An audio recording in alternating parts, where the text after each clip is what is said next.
नमस्कार. मी धनश्री शेषराव पठाडे. गेल्या 3 वर्षापासून ग्लोबल शेपर्स कम्युनिटी पुणे हबसाठी एक शेपर म्हणून काम करत आले आहे आणि एक स्वयंसेवक म्हणून मी तिथे काम केले आहे. 2026-2027 या कार्यकाळासाठी माझी क्युरेटर या पदावर नेमणूक करण्यात आली आहे आणि त्यासाठी मी माझ्या हबच्या सदस्यांचे भरपूर आभार मानते. ग्लोबल शेपर्स ही समाजात सकारात्मक बदल घडवण्यासाठी काम करणाऱ्या तरुणांसाठीची एक जागतिक कम्युनिटी आहे. आमचा विश्वास आहे की बदलाची सुरुवात मोठ्या प्रकल्पांनी नाही, तर समाजासाठी काहीतरी करण्याच्या इच्छेने होते.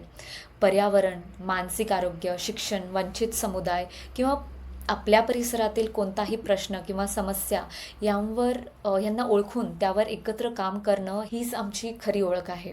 मी स्वतः संभाजीनगरची असल्यामुळे माझी एक मनापासून इच्छा आहे की मराठवाड्यातही ग्लोबल शेपर्सचा एक हब असावा आणि दुष्काळ, पाणीटंचाई, शेतकऱ्यांचे प्रश्न अशा स्थानिक आव्हानांवर काम करणारे तरुणांनी एकत्र यावे, समाजासाठी पुढाकार घ्यावा आणि स्थानिक उपाय जगासमोर मांडावेत. प्रत्येक तरुणाला माझी एकच विनंती आहे, फक्त स्वतःपुरता, आपल्या घरापुरता विचार न करता आपल्या समाजासाठी किंवा आपण ज्या शहरात राहतो त्याच्यासाठी काहीतरी करा. कारण समाजासाठी उचललेलं प्रत्येक पाऊल छोटं जरी असलं तरी उद्याचा एक मोठा बदल घडवून आणू शकतं.